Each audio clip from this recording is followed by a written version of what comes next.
In my next example, I'm told that LOM is a diameter of circle LMT. So I need to go over that with a highlighter or a color.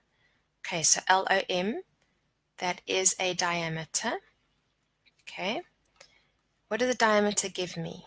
Well, I ask myself, does it give me a center? And it seems to. Let me just double check information. Yeah, I do get a center.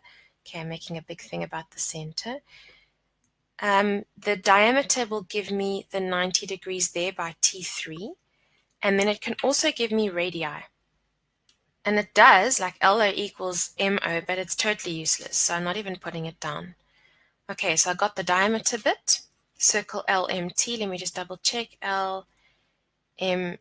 Oh, T looks like tangent. Let's see. TN is a tangent. Yay. Okay, right. TN's a tangent.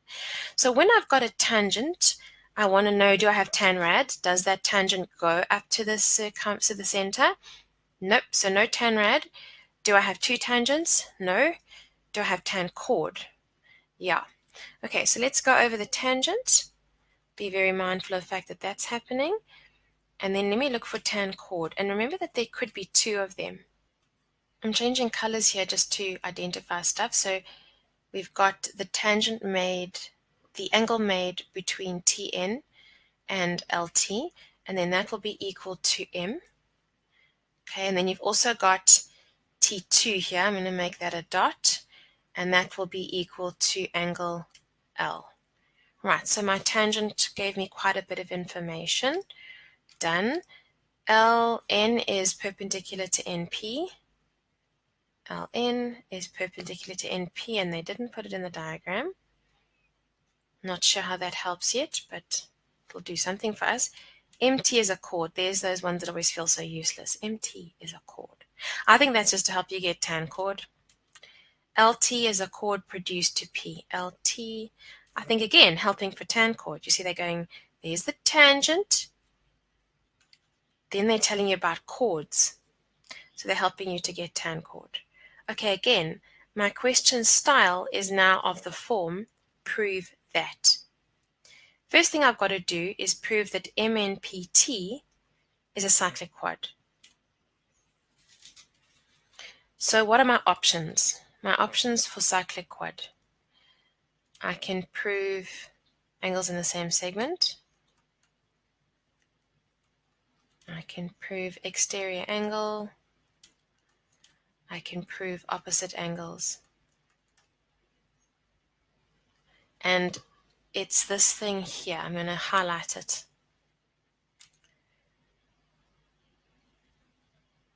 Okay, so cyclic quad. It looks like exterior angle is going to work because I don't have a butterfly bow tie thing going here, so it's not going to be this one. Exterior angle I do have because this line here, line TP, it extends, right? And the extension makes the 90 degrees here, the T3, and then opposite, interior opposite is also 90. So this one will be exterior angle of the cyclic quad to prove it. Okay, I've just got to get to that point now. Let's start with what they gave me. It's normally a safe way to start. N1 plus N2 equals 90 degrees. Okay, and that was given, and let's just be really specific that they gave it to me in the form of Ln is perpendicular to NP. Okay, and then what was the other one? I got the T3. I got the T3 equals 90. And that I got from angle in a semicircle. And then I'm going to really state the obvious here, guys. I'm going to go, okay, so T3 equals N1 plus N2, right? Therefore, I have MNPT is a cyclic quad. And I'm going to do that converse thing again for my reasons. Okay, and my reason is converse exterior angle of cyclic quad. The next thing to prove is that NP equals NT. Look where they are. NP over there and NT. Now, there's no way we're not working with sides. So what I'm actually required to prove is an isosceles triangle, right? So I'm actually required to prove that angle P equals angle T1. So the question I'm going to ask myself now is, let's look at angle P and see what else it equals. And then let's look at angle T1 and see what else it equals. Okay, bearing in mind you've just proven a cyclic quad.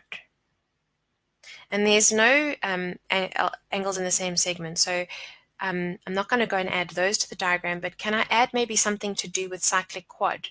Because, like I said, these questions scaffold up. So what would angle P equal to in that cyclic quad? Angle P would equal M1, right?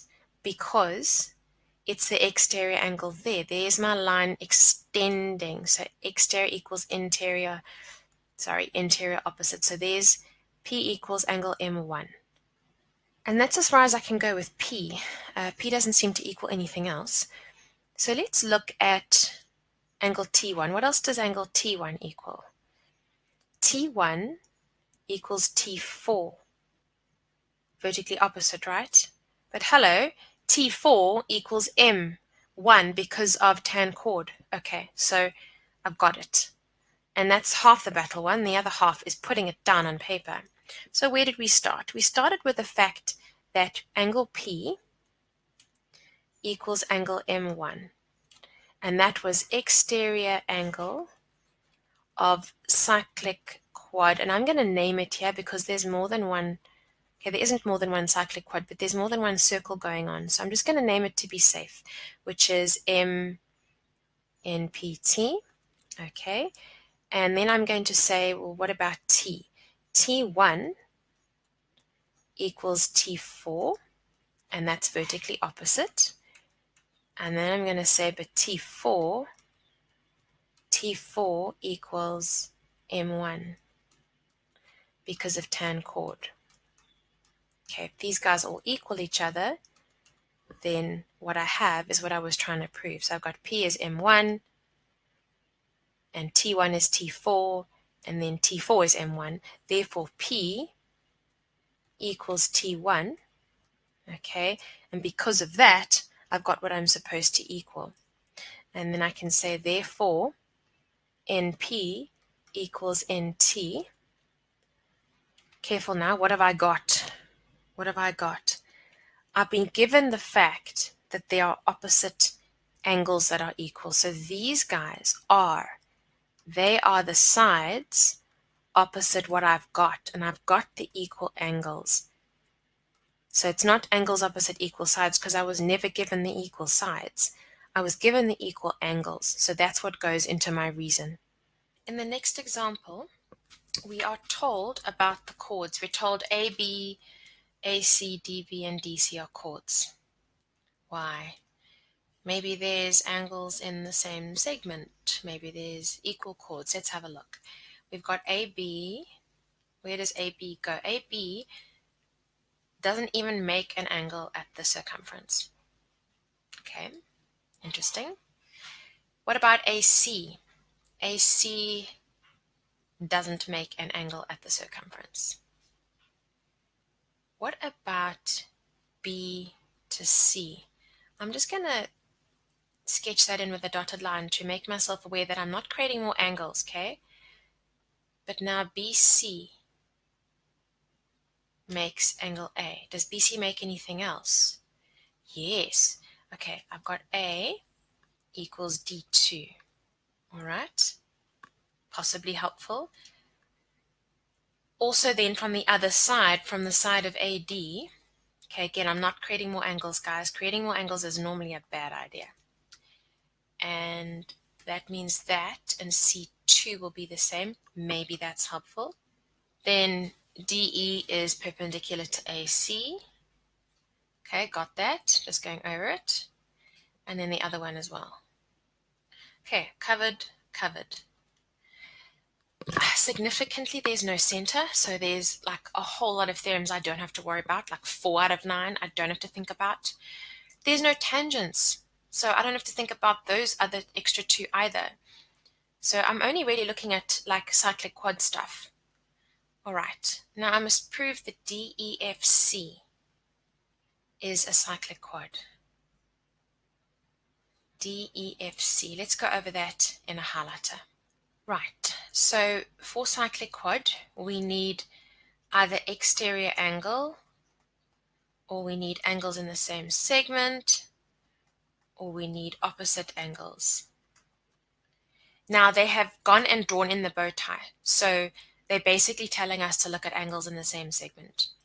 And yeah, I think this would be a 1 mark question because there they are. There's the angles in the same segment, and they are equal because it's given.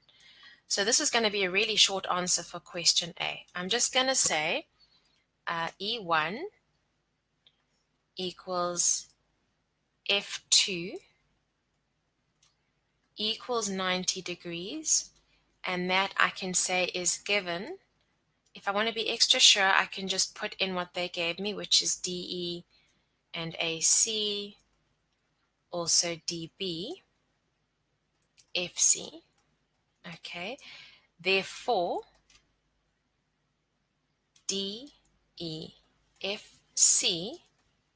is a cyclic quad. What is my reason for that? My reason is converse angles in the same segment.